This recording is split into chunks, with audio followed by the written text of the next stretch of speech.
s'intéresse aux enlèvements extraterrestres, quand on étudie un petit peu ça de plus près, c'est impressionnant le nombre de témoignages qu'il y a, le nombre de victimes, même au sein de l'armée, des pilotes, même au sein donc, de tout ce qui est militaire et aviation, également civile. Donc là, nous passons deuxième cas, un des cas les plus célèbres. Betty et Barney Hill rentrent tranquillement de vacances. Ils ont passé une semaine au Canada. Ils sont sur la route, ils dépassent la ville de Lancaster lorsqu'ils voient dans le ciel des lumières, surtout une grosse lumière, qui se déplace d'une façon assez étrange et peu naturelle. Ils décident de faire une pause, et là, Betty Hill prend une paire de jumelles et décide d'aller observer la lumière. Elle appelle son mari qui la rejoint, ils observent tous les deux, et qu'est-ce qu'ils voient? D'après leur témoignage, bien sûr. Une lumière en forme de disque, ils aperçoivent un disque, c'est discoïdal exactement, le terme utilisé, avec deux petites ailes et au bout, des lumières rouges. C'est assez étrange, ils pensent même apercevoir des hublots. Et c'est là qu'ils commencent à avoir peur et ils décident de repartir donc rapidement, ils rentrent dans leur voiture et d'un certain temps, il se passe quelque chose de vraiment étrange.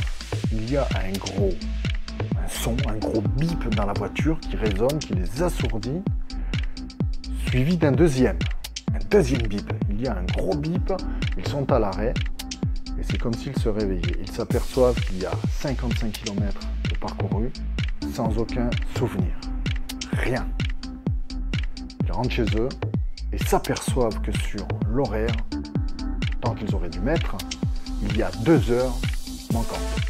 2 heures manquantes sur les montres, les horloges, 2 heures manquantes dans 55 km aussi, et 2 heures manquantes dans leur mémoire.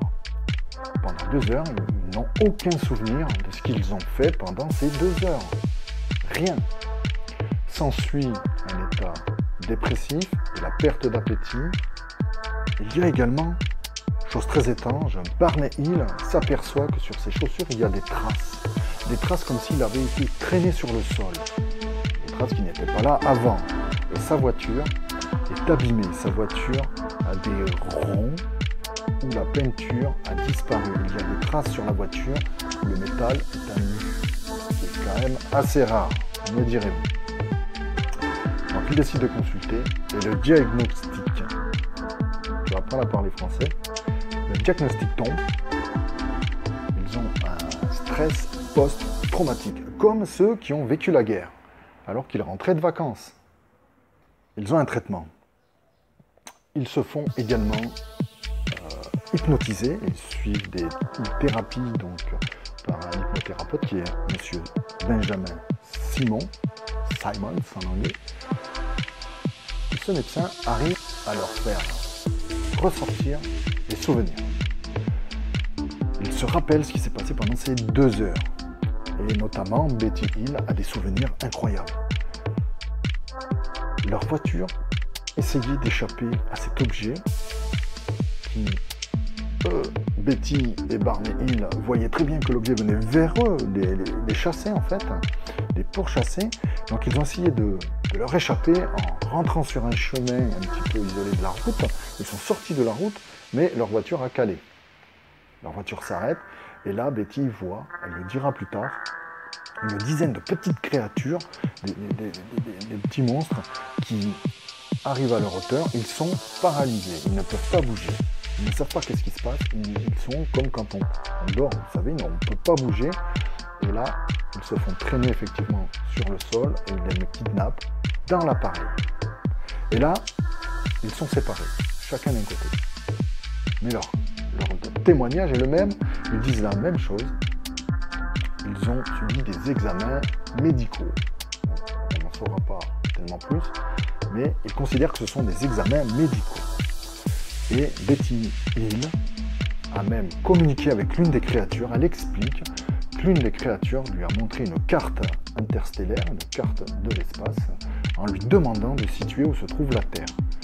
Étant incapable de le faire, la créature lui a répondu que si elle n'est pas capable de repérer la Terre sur cette carte, il ne servait à rien de lui indiquer d'où elle venait, puisque ça ne lui parlerait pas. Ils ont ramené Betty à la voiture, son mari était déjà présent, et la créature lui dit, de toute façon, qu'elle l'oublierait tout. Alors sur cette histoire, on va retirer 3 faits vraiment étranges. 3 faits, on va dire 3 choses irréfutables. 1. Leurs 2 versions, elles ont été séparées donc également par le FBI, par des interrogatoires, par tous les gens qui ont voulu étudier l'histoire. Donc cette histoire, ils ont été interrogés séparément. Et qu'est-ce qu'il en ressort? C'est que leur version n'a jamais varié d'1 millimètre. Des menteurs auraient eu des variations dans l'histoire. Au bout d'un moment, il y aurait eu un problème, un manque de concordance. Là, rien n'a bougé.